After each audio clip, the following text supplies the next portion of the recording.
সকালবেলায় চান করে পরিষ্কার পরিচ্ছন্ন হয়ে চলে এসেছিলাম ঠাকুর ঘরে, কারণ আজকে ছিল দাদার দ্বিতীয় মৃত্যুবার্ষিকী। তার জন্য বাড়িতেই সবাই মিলে একটু ঠাকুরের কাছে একটু পুজো দিলাম আর দাদার আত্মার শান্তি কামনার্থে। আর এখানে দেখতেই পাচ্ছ কিছু ফুল, কিছু মিষ্টি আর ফল রাখা হয়েছিল, আর এখানে চিড়েভোগও দেয়া হয়েছিল। তো নিচে আসার পর আমি খেয়েছিলাম একটা বিস্কুট, আর লালুও এসেছিল, তাই লালুকেও বিস্কুট দিলাম, ও বিস্কুট খেয়ে নিল। তারপর হঠাৎ করেই দেখতে পাচ্ছ কি মুষলধারে বৃষ্টি শুরু হয়েছে। যেহেতু বর্ষাকাল চলছে সেজন্যই হচ্ছে। আর আমাদের এখানের বাড়ির সামনেটুকু যে জায়গাটা প্যান্ডেল করেছে সেই জায়গাটা একটু ভেজে নিই। আর এই জায়গাটা দেখো সাইডে সাইডে কি পরিমাণে জল পড়ছে।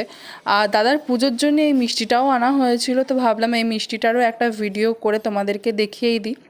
এই মিষ্টির মধ্যে যে পেস্তা ছিল আর বাদামগুলো ছিল সেগুলোই বেশি তুলে তুলে আমি খেয়েছিলাম, মিষ্টিটা অতটা আমি খাইনি। এরকম মিনি ব্লগ দেখতে হলে চ্যানেলটা সাবস্ক্রাইব করো। এখনকার মতো বাই।